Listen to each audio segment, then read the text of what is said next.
Hello, everybody. Great to have you back in. Welcome into Sono 1420 Distillery in South Norwalk, Connecticut. That's 19 Day Street.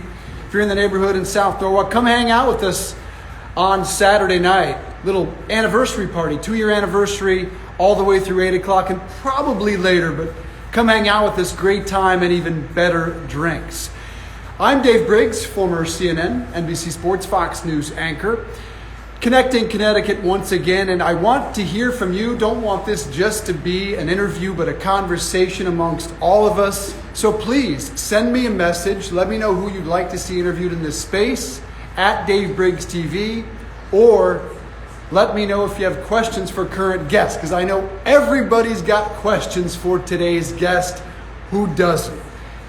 He's become arguably the most respected voice on COVID in this country. With all due respect to Anthony Fauci, this is the guy I listen to, and my best friend, and he said, that's the only guy I listen to when it comes to COVID, a real voice of reason. And we're lucky to have him as a Westport, Connecticut guy. Dr. Scott Gottlieb, good to see you, sir. Hi, how are you? Still Did you find a stand for the phone? That was the big question we had. I'm still getting the angle right. How's this? That's fantastic. And is this your first Instagram Live? Did you nail it on your first shot? This is my first Instagram Live, yes. That's why I don't have it set up right. Bravo, sir. We could just do a weekly one now that you got it figured out, because you're not on national television enough. It's great to see you, Scott. You have become, as I just said, I don't know if you heard me, several texts as soon as we announced the interview said, he's the only guy I listen to when it comes to COVID. That's an honor, but that's a heck of a burden and responsibility, isn't it? I appreciate that. I need to be make sure that what I say is careful and factual each week.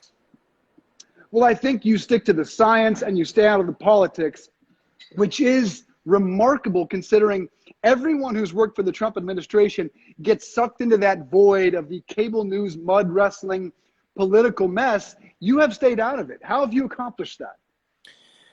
Well, look, first of all, I wasn't in the administration when this struck. Early on, I was raising a lot of concerns about what I was seeing back in January.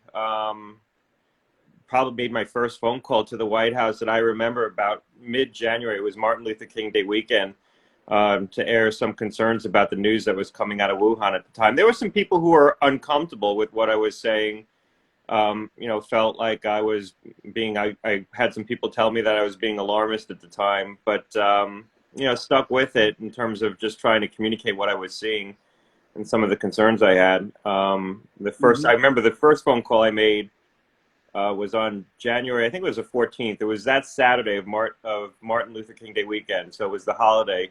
And it was the day that the number of cases in Wuhan had quadrupled from about 50 to 200. And all the reports coming out of Wuhan were that the 200 people had severe pneumonia. So it's very unusual that a respiratory virus would only present with severe pneumonia. So it was a real indication that what they were seeing there and what they were reporting, which they were underreporting, was just the tip of the iceberg. And that really raised a lot of concerns among me, and I know among a lot of other people who were looking at that.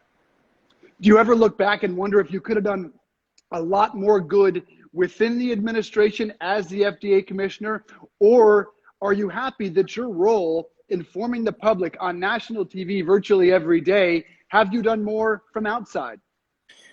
Look, I regret not being there. I regret not being there with my colleagues who were struggling to try to respond to this. The one thing that was a frustration early was the lack of diagnostic testing. If you go back and look at a lot of the articles that I wrote in January and February, was about the fact that we had failed to deploy a diagnostic test. And a lot of the officials at the time were looking to CDC to deploy that test and relying on the CDC test. And CDC obviously botched the rollout of that test. But even if CDC had been successful at getting a test available and rolling it out to the public health labs, which was really the game plan that they were working off of, there still wouldn't have been enough testing quickly enough. What needed to happen was we needed to get the commercial labs into the game early, LabCorp, Quest. We also needed to create a pathway for the academic labs, the reference labs, the high complexity labs to get a test out. The hospitals, for example, they operate high complexity labs. They know how to develop what's called laboratory developed tests. And so,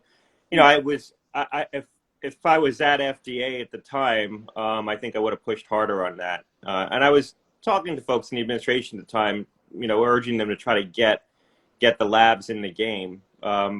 Our big mistake early on really was not having a test. And what happened was we ended up getting seeded with a lot of infection and we didn't even know it. And so by the time we really figured out the scope of the epidemic in the United States, it was too late to use what we call case-based interventions, basically the ability to test people and track them and trace them and get people into isolation and quarantine as a way to prevent spread. At that point, we were forced to adopt mitigation. And the other thing was that because we didn't have testing in place, we didn't know where the virus wasn't. We knew some places where it was. We knew the New York region had a dense epidemic, but we didn't know where it wasn't. And so when we adopted the mitigation, the stay-at-home orders, we adopted them nationally, but we didn't need to. Did Bozeman, Montana, and Houston need to lock down and shut down back in last spring? No, they probably didn't. They didn't have a lot of infection. They probably could have used case-based measures, tracking and tracing and testing people as a way to control the spread, but we didn't know that the virus wasn't there. And then unfortunately, when it did eventually come to those parts of the country, a lot of the people who lived there said, look, we've already done this. We did it in the spring. You told us to. We didn't need to. And we're not going to do it again. And so, that's initial mistake of not having a deployable test. A lot of our other public health real tragedies flowed from that. I don't know how many people you get to hear from, Doctor, but the comments coming in right now, thank you for being a voice of reason through all this. Mr. Gottlieb is the one I trust when it comes to COVID. Thank you for your hard work during this crisis. You are appreciated. You don't hear that often today, Doc, so it must mean a lot. I mean, this is not a time when people are thanking people for their service on television. You do a great job on CBS and on CNBC as well. Let me kind of get a state of the state where you think we are in this COVID mess right now. And we'll get to locally, hyper-locally in Westport, but nationally, where do you think we are? Look, I think things look very good right now around the country. Obviously, there's still a lot of infection. There's still far too many people getting infected. We still have people dying of COVID and about 40,000 hospitalizations. But I think things are going to start to improve very quickly. When we've seen this virus sort of collapse before, we've seen it collapse very quickly. If you look at Michigan right now, the trend line in Michigan, cases are coming straight down in Michigan. Just like they went straight up, they're coming straight down. I think you're going to see declines across the country that are quite dramatic as we enter May. There's a couple of states that still are seeing sort of a plateau, maybe slight increases. If you look at Florida right now, cases are going up a little bit. Colorado, cases are going up a little bit. But those are states that are largely open. And, they're not seeing big surges. And there are states where B117 is now, that UK variant that's more contagious is now the most prevalent strain. And we're still not seeing the big upsurges. And I think that's the reality is that there's enough people who are vaccinated at this point. There's enough people who have immunity from prior infection that it's just a backstop against more aggressive spread. So we might see some persistent spread in certain parts of the country, but most parts of the country, I think cases are going to come down dramatically. And we'll have a relatively quiescent summer. I don't think that there's going to be a lot of COVID spraying this summer. Now, that said, we might never get below, 10,000 cases a day. We might get 5,000 to 10,000 cases a day through the summer because we're doing an awful lot of testing. We're doing much more testing than it's getting reported. So we're going to pick up cases, and there'll be outbreaks in summer camp. But I think as we look at the situation, those cases aren't going to represent as many hospitalizations. They're not going to represent as many deaths. We might still have some persistent infection, but we're not going to see, the death and disease that we've seen over the course of the last year as a result of the coronavirus infection that we're turning over. Just final point is, we're reporting, I haven't even looked at it more recently, but we're reporting about 1 million tests a day. We're doing a lot more than that because a lot of the tests that are being done now are antigen-based tests that are being done at home. They're being done in austere settings like schools and workplaces. And a lot of people are no longer reporting negative results. If they get a positive result, they'll go to a reference lab and get a definitive test. So the positive results get reported, but a lot of the negative results aren't getting reported right now. And the government sort of acknowledged this by acknowledging that there's a lot more antigen testing going on and it isn't getting captured. So what it really means is that our positivity rate across the nation is actually lower than what's being reported because we have more testing than what we're capturing. A couple of things I want to touch on that you mentioned. By the way, Kathleen, I'm with you. I watch CBS every Sunday, Face the Nation, to get the truth from Dr. Gottlieb as well, and Margaret Brennan does a great job. You mentioned Michigan, and the one concerning thing I saw there was 70 kids hospitalized, I think last week, and that was more than twice they saw at the peak of COVID What concerns you about that number? Well, a couple of things with Michigan. The epidemic there really started in the high schools when they opened their schools. And I'm not saying they shouldn't have opened their schools, but what happened was they had a population that was being largely sheltered from the virus all the way through. And when they reopened schools, they started to have spread in the schools. And that was an unvaccinated population. And also, they did it at a time when B117 was becoming epidemic there. B117 got in early in Michigan. And they did it at a time when it was still cold. They weren't getting any benefits of a seasonal change like the South was. So it was a very bad set of circumstances that created the conditions for the outbreak there. Kids are unvaccinated, and so they're still vulnerable to this. And we know that B117 is more contagious across the board. It's more contagious in adults. It's also more contagious in children. It's not more contagious in children relative to adults. It's just more contagious to everyone. So kids are vulnerable to it. I think that as we get more of the adult population vaccinated, we'll see infection levels come down in kids too, even on a relative basis. If you look at the data out of Israel, infection levels in 16 and below have really plummeted because as you controlled the infection in the adults, it really took away the reservoir of infection for kids as well. A lot of kids who get infected get it from adults. So I think that we'll see infection levels come down in children as we control the infection levels in the adults better. You know, unfortunately, we're probably not going to achieve the same vaccination rates that Israel or even the UK, for that matter, have achieved. But I think we'll do better than where we are right now. I think we'll get to 160 million Americans vaccinated, and then we'll start to slow down. And we're already seeing a slowdown in vaccinations, but we'll get another 25 million people vaccinated from where we are right now, and then it'll be a tougher slog. You know, because what's going to happen is a lot of the people who really want to be vaccinated will have been vaccinated. It'll be summertime, so people will say, you know what, I'll just wait to the fall. And infection levels will come down. So a lot of people who are sort of more marginal customers for the vaccine will say, well, there's not a lot of COVID now anyway, so there won't be sort of the impetus to go out and get vaccinated. So, you know, we'll get more people, but I don't think we'll get the same levels that Israel is getting.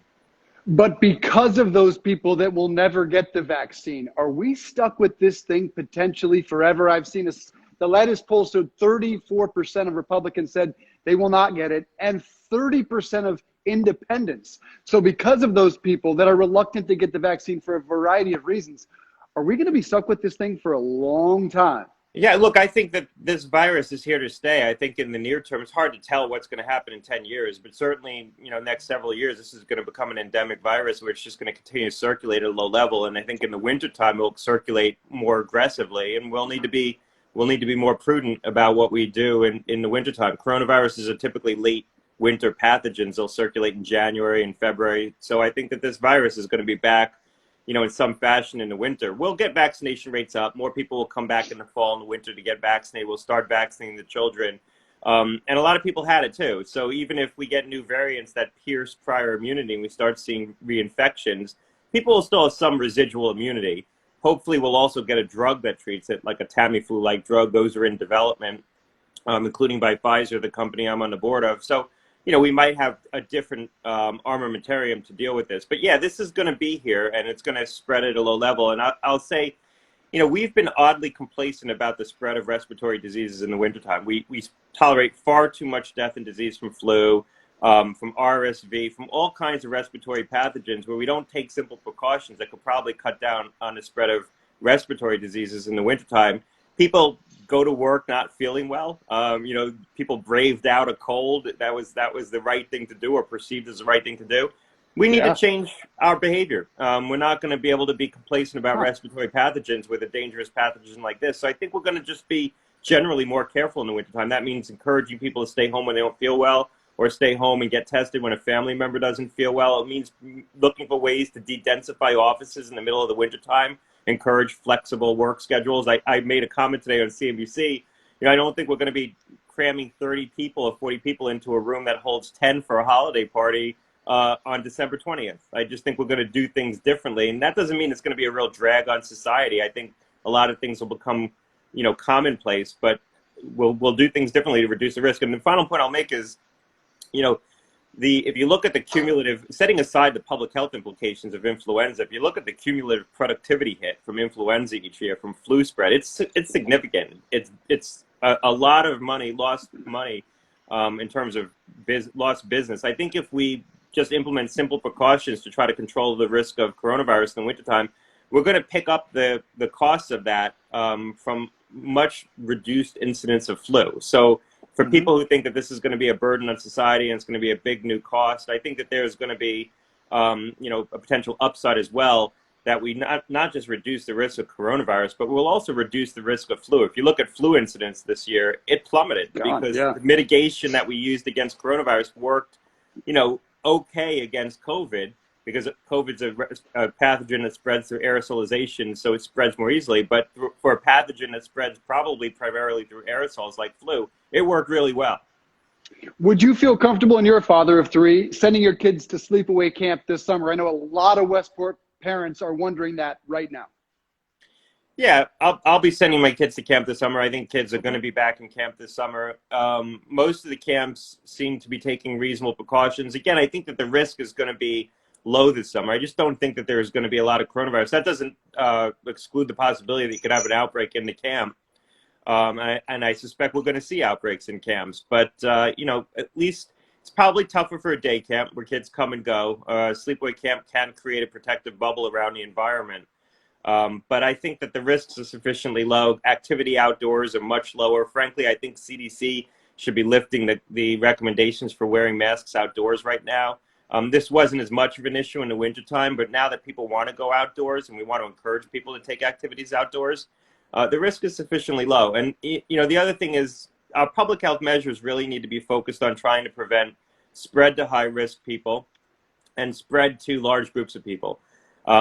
We're not going to be able to prevent one person from infecting one person in an outdoor setting. We're just not going to be able to do it. And we shouldn't try to design public health measures to achieve that, because the cost is going to be too great. What we really want to do is prevent outbreaks, and we want to make sure vulnerable people are protected so that, you don't spread to one person in a vulnerable setting where either someone can become seriously ill, like in a nursing home, or it could trigger a larger outbreak in that setting. We saw numbers spike somewhat in Westport after spring break. Spring break was last week for most of the Westport schools. I think we saw 9 cases at Staples Monday, 5 on Wednesday, which were relatively shocking numbers considering we were at 0 and 1 most days and weeks. Is it still safe to travel, or was that just a blip that you expected following spring break? No, you're going to expect it when people move around. It's probably also an artifact of the fact that people probably went and got tested around travel, so they turned over cases. I don't know the details of those cases. None of us do. But I suspect some of them were asymptomatic cases that got picked up because people, did testing around travel, did testing around seeing family members, and so you're going to pick it up. I suspect they're not all cases that resulted from travel. JP Westport, again, another thank you. We appreciate your nonpartisan science-first approach. Gratitude from a fellow Westporter. They just continue to pour in, doctor, so that's really nice to see how people... So let's fast forward to next school year then. You're comfortable with summer camp. Will we be looking at masks next school year? Will we be looking at mandatory vaccinations? I know Yale was the first college out of the gate to say required vaccinations to come to campus next year. Would you like to see that? Will masks be a thing of the past? Yeah, look, first of all, on the vaccinations, I think it's going to be very hard to mandate vaccinations. You see businesses struggling with this right now, and businesses are saying, well, we're not going to mandate it while it's under an emergency use authorization. Maybe when it's fully licensed, we will. I don't think that's really going to change the equation. I think that there is just a general trepidation about mandating these for a whole host of reasons. I mean, it's a relatively new vaccine to a lot of people, so people are uncertain about it. People seem to have oddly sort of defined how seriously they're going to take COVID along political lines, as you referenced. So I think it's going to take a couple of cycles before this becomes something that's routine enough that businesses and politicians feel comfortable mandating vaccine, as we do with flu vaccine in certain settings. I mean, healthcare settings mandate flu vaccination for their healthcare workers. In terms of where it gets mandated, I think it's going to be a local argument. I do think that at a local level, you may see local school boards debating whether or not they put in place mandates for vaccinations, maybe in high schools. I suspect for the most part, we don't start the school year that way. I think that maybe we end up adopting it in some places as if infection levels spread and we start seeing outbreaks in the schools. But I don't think we start the school year that way in most places. But schools will have vaccine drives. They'll try to encourage kids to get vaccinated. The pediatricians, I think, are going to be very helpful. I suspect that pediatricians are going to try to get their populations, their patients vaccinated. As far as masks in schools, I could see a circumstance where we start the school year that way. In some schools, this is going to be a very local decision. I don't think that states are going to impose this because we'll probably be coming off a summer where infection levels are relatively low. And so they're not going to preemptively implement ordinances that people have to wear masks. It could be something that some schools adopt at the outset as they see how the school year goes, or they just, don't. And if we start seeing infection levels rise, then you implement them. I suspect if we come off a summer where there's relatively low levels of coronavirus spreading, which I think is going to be the case, we're not just going to come back in September and all of a sudden this is going to become epidemic. What's going to happen is it takes a couple of months for this to build. And so you're really not going to see a situation where infection levels probably rise until you get into maybe November. That's kind of what happened this year. I mean, we came off a summer where there was quite a bit of infection in August. And, September and October weren't epidemic here in the U.S. It really wasn't until November that you started to see significant levels of spread. So that's probably what could happen this year. If we're going to see spread, it's going to be later in the fall, probably in the winter. So I don't think we start the school year that way, but hard to say for sure. There is good news, as you mentioned earlier, about the vaccinations. I think we're over the 50% mark of U.S. adults who have had at least one shot. And I should mention, Scott is on board. Dr. Gottlieb is on the board at Pfizer. Two questions on the vaccines. One is, should people be worried if they had the J&J vaccine? I know you wrote in the Wall Street Journal that you think the FDA should have handled this and not the CDC, and maybe it wouldn't have been paused based on 6 cases out of more than 7 million people. And also on Pfizer, should everyone expect a third shot in the months ahead? Yeah, there's going to be data on the third shot. So we're going to have more data on what is the degradation in the protection from vaccination over time. And there's going to be degradation. It's good. The protective levels offered by the vaccine will decline over time. They might not decline dramatically, but they will decline over time. And I think we ought to expect that. What we've seen, the best proxy for that is natural infection. And what you see is people who are infected with COVID have immunity from COVID, but that immunity declines over time. So the best study around this was the landmark study. It's a Danish study. And what they found was that after about 7 to 8 months, people who were 65 and over only had about 47% of the protection that they had at the outset. Now, overall, it was about 80%. So the population overall still had pretty good protection from COVID, but the older population didn't. It declined more rapidly in the older population. So you could see a circumstance where, ACIP, the advisory committee that advises CDC about vaccination, makes a recommendation in the fall that says, look, if you're 50 and over and have conditions that predict that you're more likely to have a bad outcome from COVID and you're more than 6 or 8 months out from being vaccinated, you should get a booster. There's going to be, I think, my guess is, and this is just a guess, there's going to be some recommendation like that where higher risk individuals who are a good ways out from their original vaccination, there'll be a recommendation that they get a booster going into the fall. And how we define that, where we draw that line, I'm not sure. I mean, the data is really going to guide that. But remember, the people who are most vulnerable to COVID will have been vaccinated a year ago.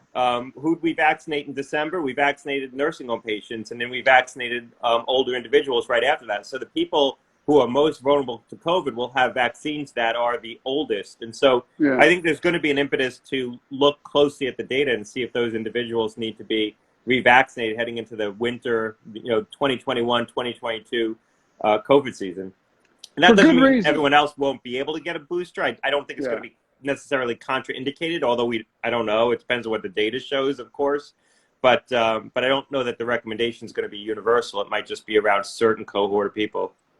For good reason, there is adequate attention on the vulnerable population and the senior citizens. But I was shocked to see the number from the CDC and the lack of attention it received in the mainstream media that 78% of those hospitalized with COVID were either overweight or obese. Now, overweight might be a bit unrealistic, but 42% of our population is in fact obese in terms of adults.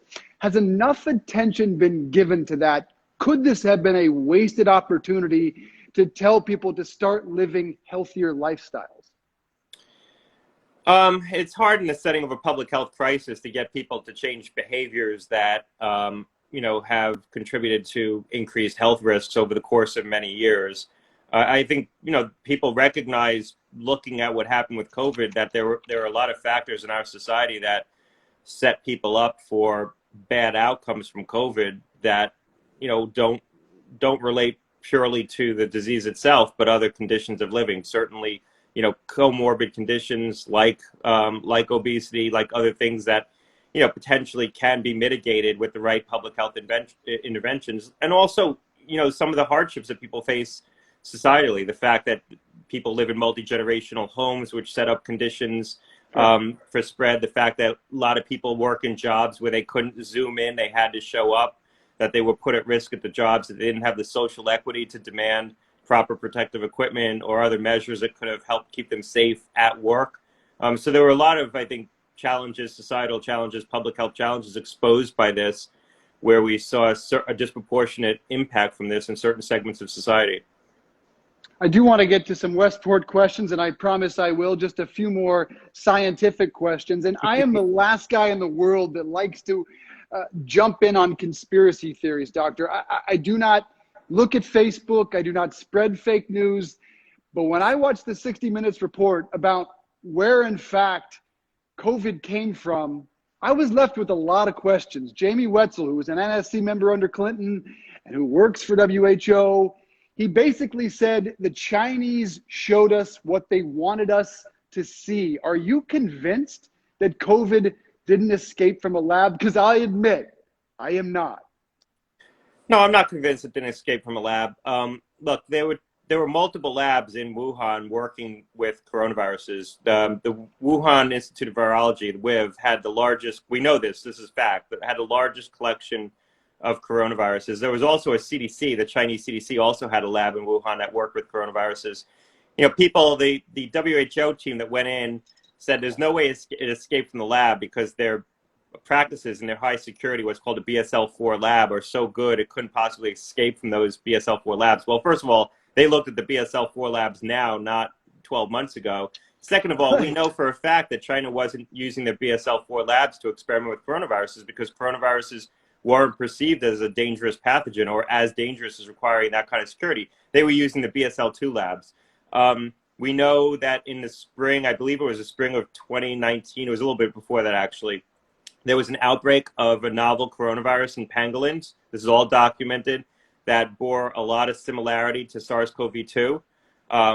We know that Chinese labs started to evaluate that strain because that's what you do. That's what scientists do. You find a new pathogen, you evaluate it. We don't know for a fact that it went to the WIV, but it would have gone to the WIV. I mean, there's no reason why a novel coronavirus discovered in China wouldn't have been sent to the Chinese CDC and the WIV. So it's possible that those labs had them. And there's a difference between a lab accident, meaning that someone accidentally infected themselves while they were working with it and ended up being patient zero, and a deliberate release. I don't think most people believe that this was deliberately released or that it was engineered. I think that there's speculation and, speculation based on facts that this could have been either an accident in the lab or it could have been a strain that was brought into the lab, was tweaked to be able to replicate in the lab, because we know they were doing experiments in cell cultures, human cell cultures. We know they were infecting animals with coronaviruses to evaluate them as part of their research. We know that that's fact. That's been reported by Matt Pottinger, Deputy Director of the National Security Council under Trump. That could have allowed the virus to sort of evolve in ways that made it more adaptable to human cells. If you were trying to adapt a virus to grow in human cell cultures in a laboratory and trying to adapt it so that you can infect animals as a way to evaluate it, you might change the characteristics of the virus in a way that could also make it more contagious, more likely to infect people. So we know all those things are true. Now, what we don't know is whether or not patient zero was someone in and around one of these labs, and we might never know that. And the other possibility is that there wasn't a single introduction. There could have been multiple introductions. The lab could have been a place not where it originated, but perhaps where a smoldering, epidemic advanced. So if you had an outbreak in animals in an animal reservoir of a novel coronavirus, it could have infected some people that way, and then maybe as it was brought into the lab, it infected some more people, and you had enough people running around with it at that point that the epidemic became inevitable. So I don't think we're ever going to know an answer to this question. I think if there was evidence that helped reveal this, it's probably gone.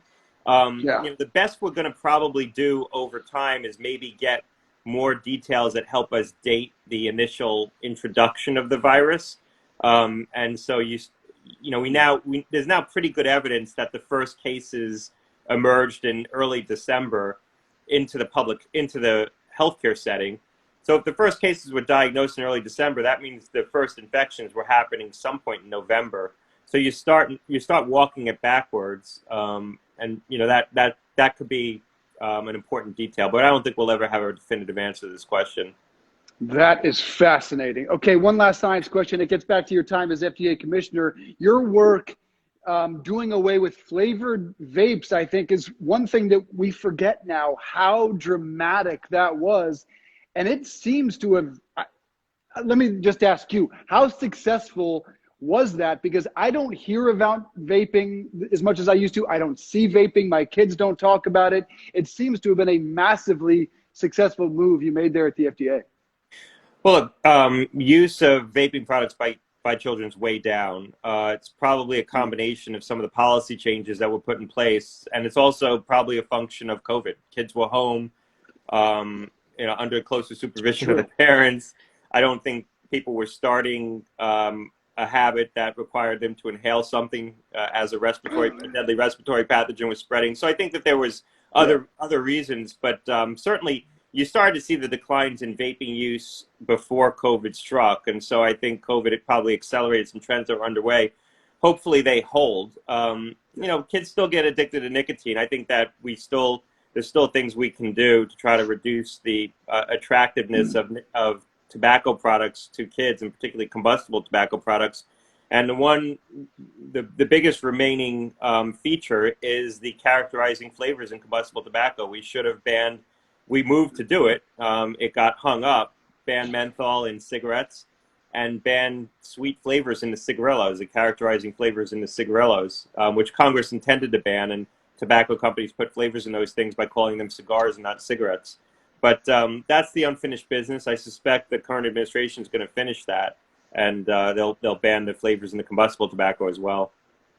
And I understand the current administration might follow your guidelines in lowering the level of nicotine in cigarettes, which would be great. All right, let's talk about, a lot of these folks are from Westport. I don't know, how long have you lived in Westport? What brought you to this wonderful town? And what made you stay as well? We've been here about a little over 10 years. And we initially were coming here just on weekends and in the summertime, and then fell in love with the town. I mean, just the combination. From where? New York City, like a lot of other people. We made friends here. Love the fact that it has a small town feel, and you're right near the beach. You have proximity to New York. Just perfect. Perfect aggregation of features. I remember being on a plane, actually. It was years ago with Lieberman, Senator Lieberman, and was talking to him. I was sitting next to him and did what you do on a plane, annoyed the person next to you when he probably didn't want to talk to me. And now he would. From Westport, and he just paused and he goes, Westport, that's the best place in the world. Is that really right? does feel that way. All right, so give me some of your favorite places. Is there some favorite restaurants or routines, or is there a walk you love, or what's your thing? Give me a day in the life if you didn't have to be on national television 7 times a day. So when I was in FDA, I was commuting down. So I'd leave early in the morning on Monday. I'd leave my house around 4:30, 4:15. I'd catch the 6:30 shuttle, and then land at Washington National, go straight to work, straight to the FDA. And then work down there all week, and then come back on Friday. And, my family stayed back here. And so every Friday night, just about every Friday night, I'd meet my wife out at Oko. So I'd take probably, 6 o'clock shuttle back. Sometimes I can catch the 5. Usually I take the 6. Fridays. So FDA is located in White Oak, Maryland. and I stayed at White Oak, Maryland, as much as I could because I didn't want to be in Washington. So Who does? it was convenient being 40 minutes outside the city. It's probably only 15 miles, but being there 40 minutes, every time the White House called me or the department and they said, you got to come down for a meeting, I'd be able to say, well, I could be there, but it'll take me 2 hours in traffic. And then they'd say the meeting's going to be over. Forget it. We don't need you. So that kept me distanced. But Fridays, I would make my sort of Washington day. So I would meet with the secretary and the deputy secretary on Fridays. I'd probably take a few meetings at the White House. I'd get my national security briefings on Fridays. I did all my downtown work on Friday, and then I'd be able to catch the flight out of Washington National Friday night. And when I'd land, I'd go straight to Oko, and we'd have dinner every Friday night at Oko. We became a fixture, 2 seats at the bar every Friday night. I'm looking forward to doing that again, going into a crowded restaurant and being far too close to people. Do you go out of restaurants right now inside? Right now, no. So now, I've eaten out, and I've eaten out in the wintertime, but we've only eaten out outdoors. So we were at Match this week. We were outside. We've been at the Welk a bunch of times recently. I'm going to go to a Rezo this weekend, but all outside. I guess it was a little crazy when it was really cold out, but we had blankets and we put heaters on. But I like eating outdoors. We used to do it as much as we could even before the pandemic, and so the risk reward of going into a crowded restaurant right now doesn't really feel like it's worth it for me, given the fact that I like eating outdoors anyway. But I think that as the risk goes down, I'm going to be far more comfortable with it. Okay, so are you like Fauci, 9 masks on, or is that silly? Should we have multiple layers? I know my Broncos mask is probably useless. I know it's not keeping me safe, but it looks good, right? No, this is the advice. This is the advice I have on masks. First of all, you're talking to the wrong person, because if I could have worn masks 2 years ago in an airport or on a plane, I would have. The only reason I didn't is because I thought that I'd look silly. You would have. But yeah, I in flu season, I was the guy carrying around Purell all the time. So I'm the wrong person. You should have invested. That I'll just say up front. I'm not the normal. But the cloth masks are going to protect other people from you. The reason why, and I was part of the effort to try to get a recommendation on mask wearing early back in April, and wrote it into a report that I put out. And I was having discussions with the task force about why they weren't issuing it. And the data, we put together quite a bit of good data, I think, about masks. What was available at the time. There's much more now. A good cloth mask is going to prevent the risk that you could spread the infection to someone else. And so the view was that if a lot of the virus is spread is through asymptomatic transmission, and particularly young people who don't feel sick, but they have the virus and they're going out, if we can't keep them from going out, let's tell everyone they should wear masks, and it's gonna cut down their risk of spreading the virus. But we knew, and we said at the time, if you go back and look, wearing a cloth mask, it affords you some protection, but it doesn't afford you a lot of protection. It cuts down on your respiratory droplets and cuts down on the risk that someone gets infected from you. It's not going to dramatically reduce the risk that you get infected. So a cloth mask is about 20% protective, a good cloth mask. If you wear a level 3 procedure mask, like a good surgical mask, like this? That's about 60%. That's a KN95 mask. The other one you had on was a procedure mask. Yes. So that's an KN95 mask. You had another one on. Yeah, and that's what my kids wear. Yeah, so that's going to give you a good level 3, and it has to be a level 3 procedure mask. So a lot of them are level 1 and level 2. A level 3 will give you about 60% protection from getting infected. An N95 mask or a KN95 mask will give you 95% protection. So if you want to up the protective value of a cloth mask, put a procedure mask underneath it, like the one you have. If you really want to protect yourself, wear an N95 mask. They're available now, so you can get them. Right now, I think you need them, less than you did before. But, the question is, are you wearing a mask to protect other people from you? Or are you wearing a mask because you want to also protect yourself from other people? And if you want to protect yourself from other people, the quality of the mask really matters. And you're going to get a much higher level of protection from a higher quality mask. My view is if you're already bothering to wear the mask, they're all equally uncomfortable. Try to wear the best mask that you can source to give yourself the maximal level of protection. So that's generally how I break down the masks. Now, frankly, I think we probably should be, and the governor's doing it here in Connecticut, lifting the outdoor mask mandate. I think we should be doing it now, encouraging people to move outside. You happy the way the governor has handled the reopening? I know May 19th, everything, we basically go back to some sense of normalcy. Has he done a good job? And I think the governor's done a very good job in this state. I think he's struck a careful balance. Implemented mitigation when we should have. I think he left as much business activity as possible. He prioritized the right things, getting the schools reopened, getting kids back in school, put a lot of focus there. I think he, tried to emphasize as much as possible the mitigation that was the least burdensome on us economically and socially, like mask wearing. Masks were the last thing to go. He left the restaurants open, but didn't let them turn into bars. I think that there was a lot of careful judgment where we sort of, carved the right middle path.